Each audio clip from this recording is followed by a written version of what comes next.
आपकी पुलिस बिक जाए, आपका मीडिया बिक जाए, आपका शासन बिक जाए, आपकी जनता रास्ते पर उतर जाए, इन सब को चुप करा सकती है डॉक्टर की एक रिपोर्ट। साथियों, जय हिंद। डॉक्टर संग्राम पाटिल इंग्लैंड से बात कर रहा हूँ। बड़ी अहम बात आपसे कहना चाहता हूँ कि एक डॉक्टर क्या कर सकता है, क्या कर सकती है।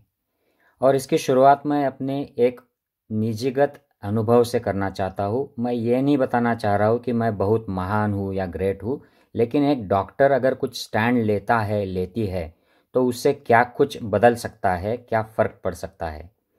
मैं महाराष्ट्र के जलगांव ज़िले में काम करता था और वहाँ पर एक इमरजेंसी केस आया था। किसी दूसरे डॉक्टर ने मुझे फ़ोन पर रिक्वेस्ट किया था कि मेरे पास एक मेडिकल इमरजेंसी आई है और मैं आपके पास लाना चाहती हूँ क्योंकि ये सीरियस हो गई है, ताकि मैं इमरजेंसी का डॉक्टर था, उनको हेल्प कर सकूँ। तो मैं इमरजेंसी का सेटअप खोल के रखा था। मुझे ना कहने का कोई सवाल ही नहीं था। मैंने झट से उनको हाँ कर दिया। पेशेंट मेरे अस्पताल में आई, मैंने उसको बचाने की कोशिश की। उसका हस्बैंड जिसे मैं जानता था, उसको भी मैंने साथ में बाजू में खड़ा किया, उसको एक्सप्लेन करता रहा जो भी हो रहा था। और जब मेरे समझ में आया कि पेशेंट बचने वाली नहीं है, तो मैंने उसको हस्बैंड को भी बताया और उसने एक्सेप्ट किया। ये पेशेंट एक्सपायर होने के बाद बड़ा पॉलिटिकल माहौल मेरे अस्पताल में जमा हो गया। पॉलिटिकल लोग आ गए, मीडिया के लोग आ गए, समाज आ गया, और उस डॉक्टर जिसने मेरे पास पेशेंट भेजा था वह भी आ गई। और उनके बीच में काफ़ी सारा वार्तालाप हुआ, उनके कुछ डीलिंग्स हुए। मेरे ऊपर भी प्रेशर आया कि हम लोग ये सब संभाल लेंगे, आपको बस चुप रहना है, कुछ नहीं करना है।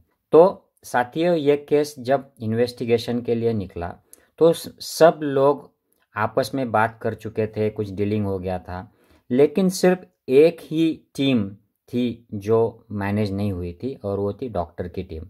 हम मैनेज नहीं हुए थे। जब इन्वेस्टिगेशन के लिए हम सामने गए तो हमने जो जो बात हुई थी उसको straight forward, honestly, openly system के सामने रखा। तो ये केस कोर्ट में स्टैंड हो गया। और अब मैं पिछली बार जब इंडिया आया था तो कोर्ट का मुझे समझ था, मैंने कोर्ट में वही बातें फिर से बोली। तो साथियों, अब इस केस का जो होना है वो होगा। इंडियन कोर्ट, इंडियन पुलिस कैसे काम करती है ये आपको मालूम है, लेकिन एक डॉक्टर अगर स्टैंड ले तो क्या हो सकता है, इसका सीधा सा सिंपल सा उदाहरण है। दूसरा उदाहरण मैं आपको देता हूँ मुंबई का। मुंबई में जो सुशांत सिंह का डेथ हो गया, उसमें कूपर हॉस्पिटल की टीम ने एक प्रोफेशनल रिपोर्ट दी। उसके ऊपर बवाल मच गया और वह केस बिहार की वजह से सीबीआई को गई। हालांकि मुंबई के इन्वेस्टिगेशंस सीबीआई को नहीं गए, बिहार वालों को जो इन्वेस्टिगेशन करना था वो सीबीआई को गए, और मुंबई के रिपोर्ट सुप्रीम कोर्ट में गए। सुप्रीम कोर्ट के द्वारा, सीबीआई के द्वारा वह एम्स में पहुँचे। एम्स के डॉक्टरों ने हाल ही में रिपोर्ट दी है कि मुंबई के कूपर हॉस्पिटल के जो रिपोर्ट है, सुशांत सिंह की सुसाइड हुई है और उसमें खून, मर्डर, इसका कुछ सवाल नहीं है, कोई डाउट नहीं है। तो ये स्टैंड जो एम्स के फोरेंसिक पैथोलॉजी डिपार्टमेंट ने लिया है, अब इस मामले की राजनीति पूरी तरह रुक जाएगी। तो डॉक्टर का जो स्टैंड होता है साथियों, डॉक्टर की टीम का, जो है वो बोलो, जो है वह रिपोर्ट दो। इससे पूरा पॉलिटिक्स रुकता है और पीड़ित लोगों को न्याय मिलता है। और जिन लोगों पर बेवजह आरोप लगाए जाते हैं, अगर वो निर्दोष है तो वो निर्दोष साबित होते हैं।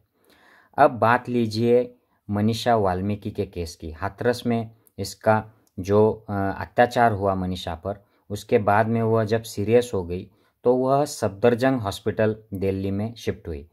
हालांकि लोग बोलते हैं कि एम्स के आईसीयू में जगह थी, इतना ये सीरियस केस था, हाई प्रोफाइल होने वाला था, तो उसको एम्स में भर्ती कराना चाहिए था ताकि उसको बढ़िया ट्रीटमेंट मिलती और वो बच पाती, लेकिन सफदरजंग में शिफ्ट हुई। इस मनीषा लड़की की यह छोटी सी वीडियो देखिए। यह बिल्कुल शॉर्ट वीडियो है, मैं आपसे बात करूंगा वीडियो के बाद। उस समय तो बच गए आप, फिर उस दिन जिस दिन आपकी चोट लगी है उस दिन रेप हुआ है? अच्छा, दोनों ने किया था, कोई और भी था? वो दोनों थे और बाकी सब भाग गए थे। अच्छा, बाकी सब भाग गए थे। मम्मी को देख के। अच्छा, मम्मी को देख के भाग गए थे। तो आप उस समय होश में थे? थोड़ा सा होश था। थोड़ा सा होश था। हाँ। अच्छा अच्छा, तो रेप हुआ आपके साथ हाँ। उस तो आपने देखी होगी कि ये क्लियरली वीडियो में बोल रही है मीडिया के सामने, जो भी मीडिया वाला उससे बात कर रहा है कि मुझ पर रेप हुआ है, गैंग रेप हुआ है। और इसका एडमिट किया गया था क्योंकि उसकी स्पाइन फ्रैक्चर हो गई थी, वो पैरालाइज हो गई थी। उसकी बात करने का जो तरीका है उससे भी पता चलता है कि उसकी जुबान इंजोर हो गई है, काट दी गई है, जो भी है। अब इस बात में और पोस्टमार्टम जो रिपोर्ट आई है सफदरजंग हॉस्पिटल की, इसमें बिल्कुल भी सिमिलैरिटी नहीं है। वो रिपोर्ट बोलती है कि मनीषा वाल्मीकि को कोई भी इंजरी नहीं थी। अब ये जो डॉक्टर है, जो रिपोर्ट देने वाले, और उसमें मनीषा ने कहा है कि उस पर रेप हुआ है, और रिपोर्ट कहती है कि उस पर कोई भी रेप नहीं हुआ है, गैंग रेप नहीं हुआ है। तो साथियों, आप ज़रा सोचिए, ये डॉक्टर की रिपोर्ट, पोस्टमार्टम रिपोर्ट निकली है। मनीषा वाल्मीकि की बॉडी को बिना किसी को, फैमिली को देते हुए उसको डिस्पोज कर दिया गया है ज़बरदस्ती।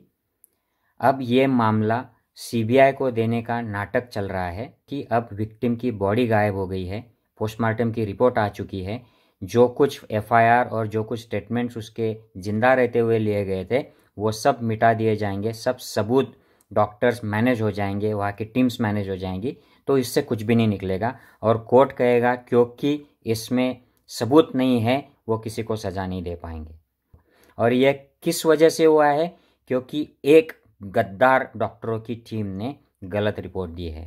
सफदरजंग की जो रिपोर्ट निकली है, जिसमें वो कहते हैं कि इसको कोई भी इंजरी नहीं है, इसमें रेप नहीं हुआ है। अगर ये डॉक्टर ऑनेस्ट होते, ये डॉक्टर भरोसेमंद होते, और अगर ये मेडिकल एथिक्स, मेडिकल जो ओथ लेते हैं हम लोग, उसके हिसाब से चलते, ह्यूमैनिटी के हिसाब से चलते और मैनेज नहीं होते, तो ये सही रिपोर्ट देते। और इनकी वजह से अब ये जो केस है ये पूरा अफरा तफर होने वाला है।